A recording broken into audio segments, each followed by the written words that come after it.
Hey guys, welcome back to my channel. Today I am joined by my husband Joe. Hello everybody. We're going to be doing the birth and delivery story of Owen today. Labour and delivery story of Owen today. I tried to film this the week after he was born, but I was obviously still too traumatised from it. I couldn't really get through it. And Joe actually offered to film it with me today. I did have a request also last week as well, so that sort of prompted me to get on with it. So yeah, we're just gonna tell the story of the birth of our child. Okay, so the day that I went into labour, my due date was the 19th of July, and that came and went without anything going on. So on the Tuesday the 21st, I went out with my mum and my sister for lunch, had lunch there and then sort of walked around for a little bit back to the car and all that, and got back to my mum's house just for a cuppa and got really, really tired. I lay on the couch for about an hour, just feeling a bit off.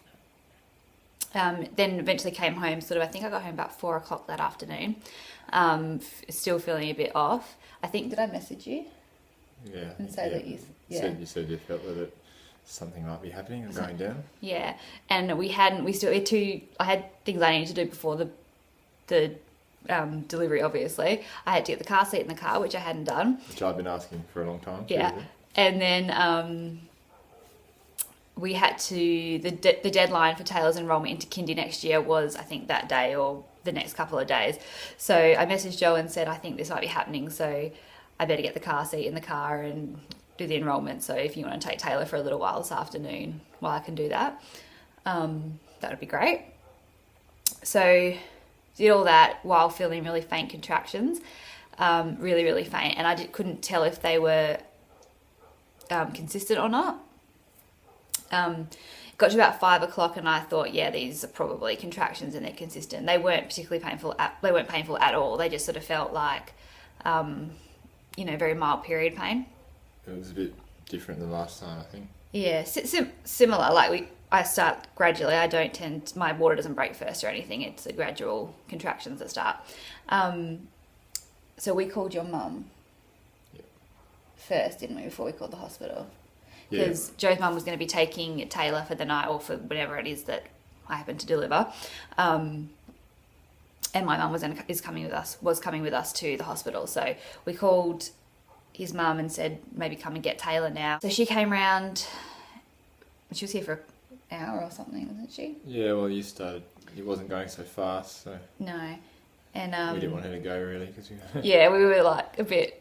because that was the last few moments we were going to have with her as an only child. So we were kind of like, oh, it's, those last few moments. My mum took her and then... I think we rang the hospital still while your mum was here. So yeah, we rang and we went back to the same hospital that we went when we had Taylor. And we rang and said, I'm pretty sure I'm having contractions. When can I come in? Because I'd like you to call before you go down just in case they haven't got any rooms available or just so they can get ready. And the midwife that was on said, "I'll come in whenever you're ready. Like as soon as you feel like you want to come in, just come." Because basically with Taylor, with her labour, I think it went, was it 6 hours? 6 to 8, yeah. Yeah, about 6 hours of active labour, really. And it went really quickly. Like when I got there, I was in a little bit of pain, and then it all happened really, really fast. And they tend to say that your second labour goes even quicker. So which we were hoping for. Yeah, which I was really looking forward to. Not the case. No. So yeah, they were like, come in when you're ready, whatever. We live about 25 minutes away from the hospital. So your mum took Taylor. We packed up our bags and everything and pretty much headed down straight away.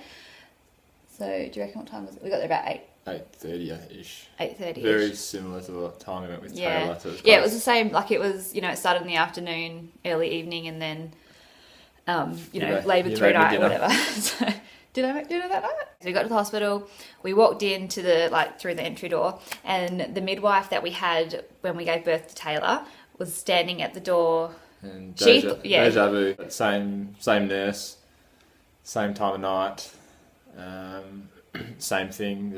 We were the only people there. I think I was wearing the same thing even. Yeah, everything felt the same, which was quite comforting. Yeah, so we went in. We were the only ones, again, which is pretty lucky for a public hospital. Yeah. So we went in and sort of just got settled in the room. They sort of did a couple of checks, like the heart the baby's heart rate and my heart rate and all that kind of thing. We called my parents and told my mum to come down. Well, the first thing she said was, this is going to be a quick one. The second time, the nurse said that it'd be a quick one. Yeah. She remembered Taryn from last time saying, I remember you were quite quick last time, so this will be out by midnight, I think, was her call, and that was about 8:30. And I wasn't in very much pain, so I was like, oh, maybe the second time is that much easier. Like, the pain, it goes quick. It was... So we did call my parents. Yeah, we told them to come. And said, come down. You're only allowed to have 2 support people in the room or in the ward with you during labour, but my parents always choose to ignore that. And my dad tends to come as well, so the midwives get pretty pissed off at them, but it was fine this time especially. They didn't seem to care very much once everyone was there. Dad actually was in the ward or in the room with us for a good portion of the labour once they got there. Because, we were sitting around for hours and hours and hours just waiting, and I was still having contractions the whole time. They were so faint. Like, I didn't get the gas out until... It was completely different to what we thought. Yeah. They said it would be easier, quicker. The midwife was all excited because she was going to have an easy night, because it was going to be like bang, bang, bang, done. Baby out, carry on with your lives kind of thing, but... It was the exact opposite to the first experience. So we waited and waited and waited. They kept... I think they checked me internally a couple times. Yeah. Probably throughout the night. Well, they started to think that this is a bit strange, it's not happening. Yeah, because she checked me when we first got there, and it was how many centimetres, enough to sort of say I was on the way. And it was 4 to 6. Yeah. And it's stretchy. And it was stretchy. Yeah. And she thought, so she said, it's going to happen all very quickly because it was 4 to 6 and stretchy. And she was doing this with her hands. And then the second time they checked me, that's when Dad left the room. So that must have been quite later on. Yeah, just to clarify, Dad wasn't there on the first time. No, he wasn't there. That was when we first got there. And then Mum and Dad came later. But the whole thing from my point of view is I could just tell that Taryn, it was different from last time. The contraction. Yeah. I was very upbeat. Were, we were just chatting through. Yeah, it was all the contractions. Different. It was, and they stay the same length of time apart for a long time, really. Yeah, and nothing got quicker. And we tried the technique, just to go back to last time, we tried the Taryn in the shower. Because that's what speeded me up last time. Yeah, well, we went with what we knew kind of thing, trying to speed it up. Not that we were in a massive rush or anything, but we just, at that point of time, if you've been through it or you're going to go through it, then you'll understand it's quite, not tense, but you just want everything to go so well, and you're anxious, I suppose is the word. I didn't really get anxious this time, especially because I'd already been through it, and Taylor's birth for me was really, I found it not easy, but it was it wasn't as bad as I thought it was going to be. It was a good experience, yeah. So this time going into it, I was like, oh, well, I've done it before. I can do it again. It's not going to be that bad as well. So I was pretty relaxed, I think. I think I was fairly relaxed. Yeah, we were relaxed, but I was relaxed. Like, I wasn't pushing myself to try and get on with that kind of thing. I was just like, oh, yeah, everything will happen as it does. I think we thought that it would just be around the corner. Yeah. By next hour. I remember looking at the clock thinking, oh, yeah, it's 12 o'clock now. She said 12 o'clock, maybe it'll be 2 o'clock. And then it gets to sort of 2 o'clock. Taryn's dad's asleep in the waiting room.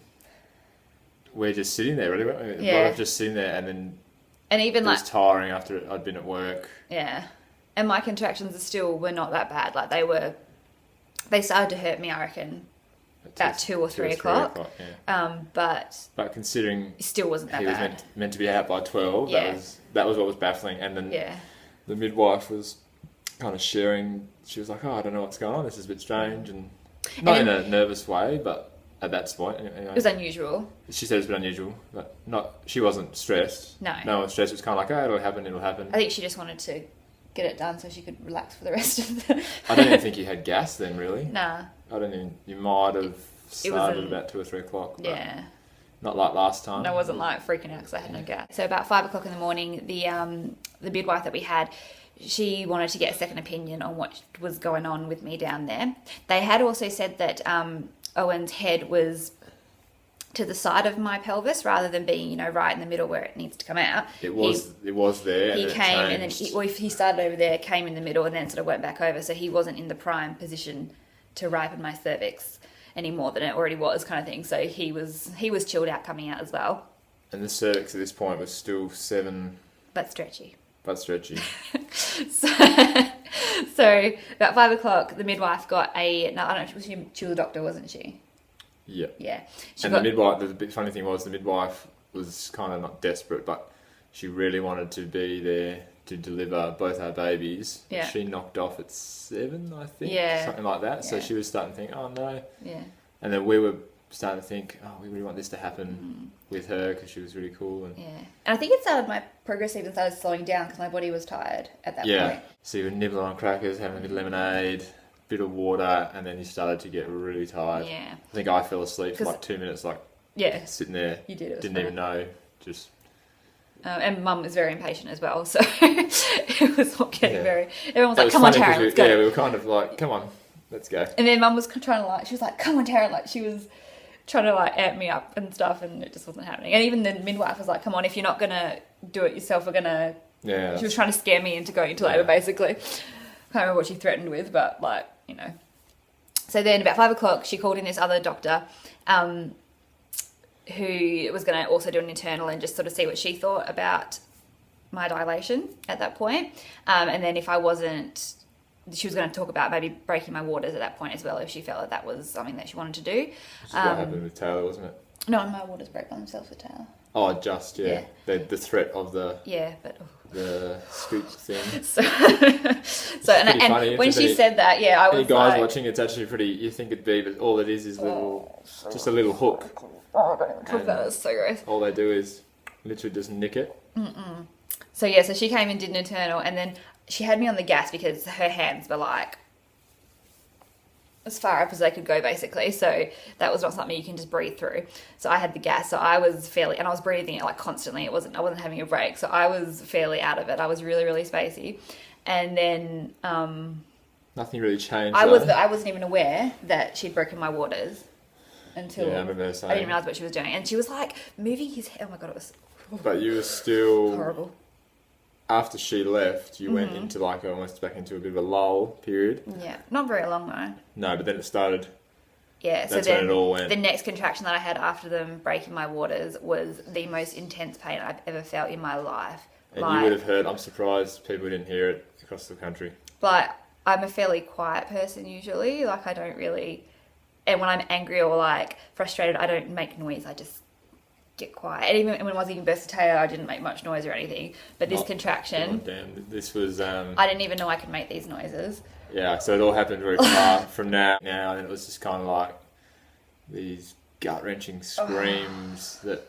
And my dad was out in the waiting room, and he was poor me. At least you can see what was happening. I was okay. Yeah, but you got your partner, and you think, oh my god, these noises were insane. It was like animals. Yeah, it was pretty animal. And I remember I finished one contraction. I remember actually asking if that was me making those noises. Cause it was uncharacteristic. So weird. So but then Dad was freaking out. I didn't freak out. I think Mum said she was okay. Your mum was she a little bit. Yeah. Well, this is the funny bit because with Taylor it was. Yeah, the pushing was easy. With Taylor, I was excited to push. Seamless. It just kept on going, and then it ramped up, and obviously it's a bit more intense. But this was nervy now, so you hear these horror stories of things going wrong with the mums, and then I'm starting to think, being quite pessimist, I was starting to think it's a bit glass half empty. Yeah, I was starting to think, oh my god. And I remember saying to my mum, I can't do it. And I just wanted to just stop. It was horrible. The big thing from my point of view here was that it started, the doctor and the nurse are talking to me. Taryn's mum's kind of just like, we want this baby out, Taryn, do it. And then the nurse is like, no. I wanted to push. And then they were stressing because she was still 8 centimetres. And it was always not 8 centimetres. Not stretchy enough at that point. So they're saying no. But my body was pushing, I couldn't help it. She couldn't help it, but and Mum was taking me I'm in between, I'm going in like this. And then it's like, no, we needed to wait. Then I could hear them talking to each other, the nurse and the doctor. Saying, no, it's not ready. Taryn's mum's going, push, Taryn. And then they're like, no, don't push. And Taryn's like, I can't stop pushing. And I couldn't. And I think I pushed. She actually pulled my actual cervix, not even the outside, like the cervix over his head. Yeah, Because I wasn't fully dilated. I wasn't 10 centimetres, so they had to guide him out. But that is a hell of a lot when you see the size of their head. And this was stressful. And then I didn't know at the time, but his cord was wrapped around his neck. So that's horrible when you see that. So they were that. freaking out about that as well. I didn't even know until the next day that happened. And they know it is because they can see and they can feel. And they want to cut it before he comes out. Yeah.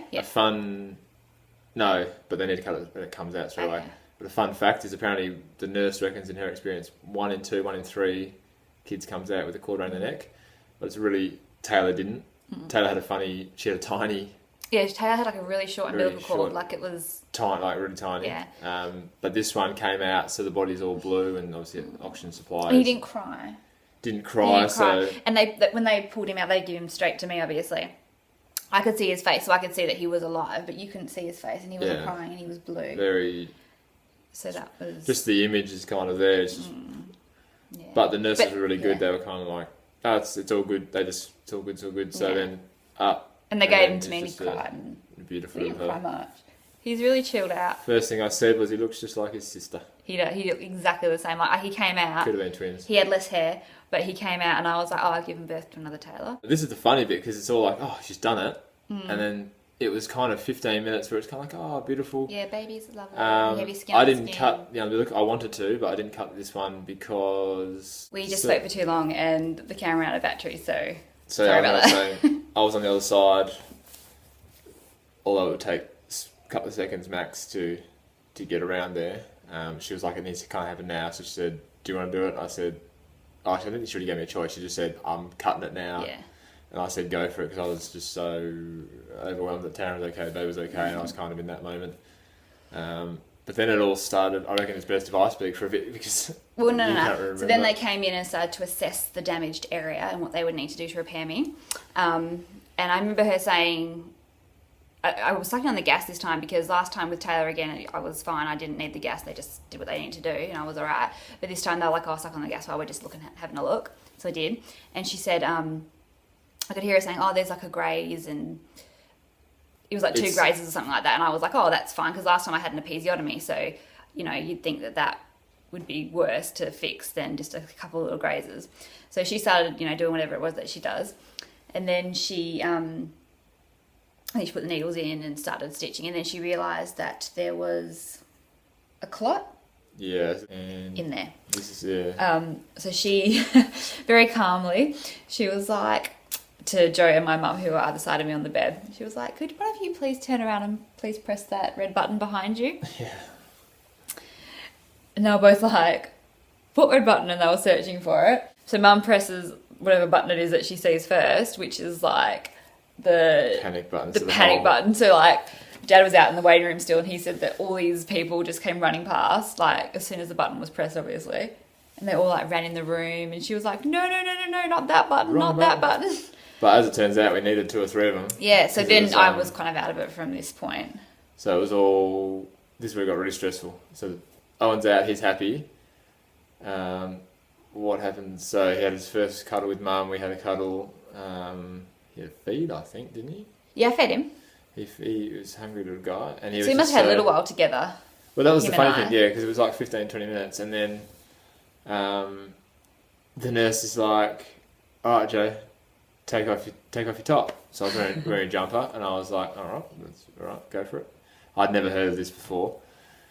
Never heard of skin on skin? I'd heard of skin on skin, but I just didn't think it...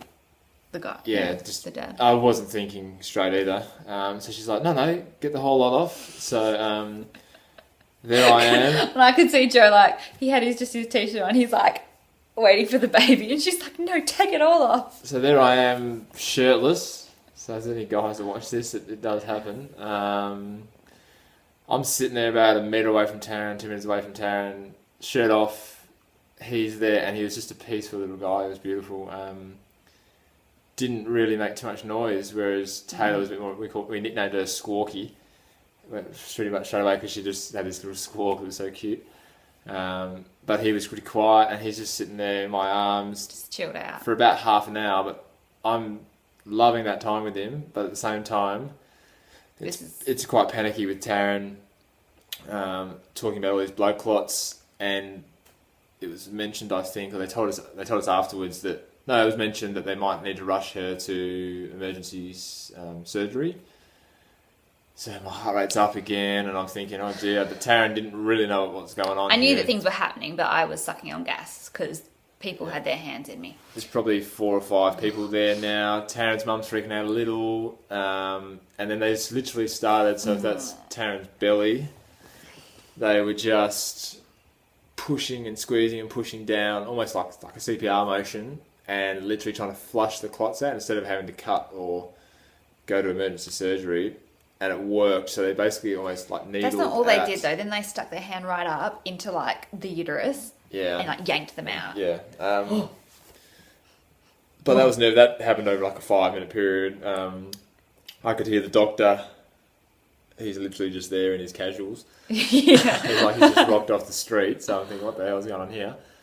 And there was like 3 doctors in that room at that point. Yeah, it was kind of all going on. Yeah. And then they're talking and they gave me a catheter.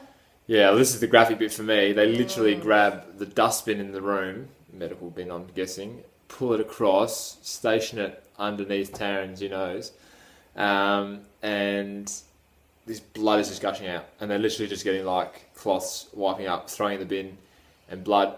And then they said, I think you lost close to 600 mils. Yeah, it was more than that. 100%. Like I've seen a fair bit of blood in my life, and being a sports teacher. Yeah, or on myself. It was way more than 600 mils. It would have been at least like the amount of you're probably thinking, oh, he's hashing it up a bit, but no, it was a lot of blood, and it was a little bit scary, and it was just coming out at an alarming rate, and everything was soaked in blood. It was dripping. This might be graphic. I didn't know any of this. Yeah, so it's all on the sides. People are stepping in it. Yuck. All the time. I'm there with the little baby, and he's loving it. And I'm still thinking, why the hell's my shirt off? Taryn's there. It's all happening. And it didn't for me. It didn't really hurt that much. No, you were. It hurt, but it wasn't. You still screamed, not as loud, but you still made. After the actual. You still made lots of noise. But it was more discomfort than pain. Like obviously, I probably didn't tell you at the time. Yeah, it was just that I could feel like hands in me. Yeah. So it wasn't. It was like you were a little bit. I was high as a kite. Yeah, and I remember saying to Mum, I was like, I've never done drugs before, but I'm pretty sure this is what it's like. That's a scary time, really, a little bit. And you don't really feel like you had a second to breathe. It's all, and the mixed emotions thing is pretty funny because you, beautiful boy, so happy he's coming out. Taryn's okay. Hang on, is she okay? She sounds like she's okay, but there's a lot of blood. I'm seeing literally a metre in front of me, a bin full of blood. That can't be good. Taryn looked she looked fine, but a bit worse for wear in terms of you've just been up for 24 hours. You've had a pretty tough pregnancy and you've lost a litre of blood. So she looked pretty, just drained is probably the right word. Emotional. Yeah, so pretty full-on experience. Yeah. But it was awesome. And then Taryn's pretty cool in those sort of situations. And from then on, it was just, yeah, it's all good. He's out, and he was just lovely, and Taryn was knackered. That wasn't quite finished. Because then they still had to stitch me after the clot. So I had gone through that trauma, and then they were like, yeah, we're still going to finish.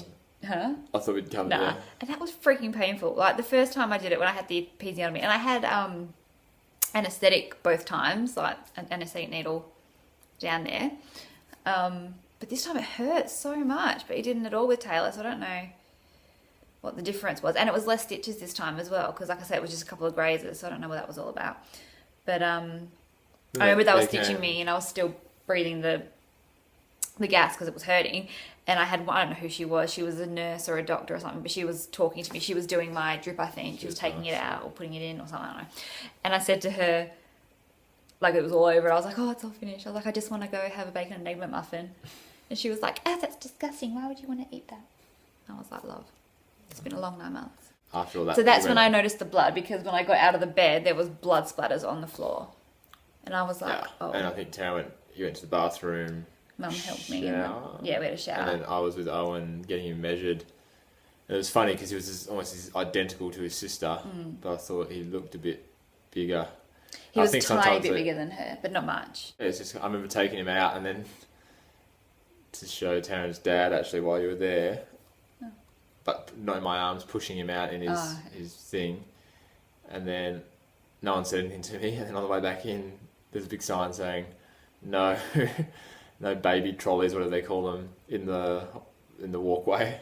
Then it was time to go into the recovery ward, and everything was fine. Like, I think, you go home? You were starving. Yeah, I was starving, but it had been a long time. No, well, Taylor came. Mum and Dad. Did you stay that whole time until? Yeah, so Mum and Dad brought Taylor down to see her baby brother. She'd been so excited to see him, and we got video footage of that, and she saw him, and that was kind of like, wow, he's here, kind of thing. I've got a baby brother, and she cuddled him, and I was expecting her to be. I spoke about this in one of my other videos, but I was kind of expecting her to be a bit standoffish with him at first. He's been a very good boy, different to his sister. Looks the same. Looks exactly like me actually when I was young. They're completely different babies though. Like everything that she did, it looked exactly the same and same size. Yeah, but like everything she did, he does the opposite, basically. Apart from feeding, they both feed really well. They both fed really well. So yeah, thank you for watching it. If you've stuck through it for this long, because I think we're about half an hour long at this point, probably longer. If you want to hear more from me, just, let Taryn know. I'm happy to jump on the camera. Yeah, that's it basically. So thank you for watching, and I will be back and talking to you guys soon. Bye.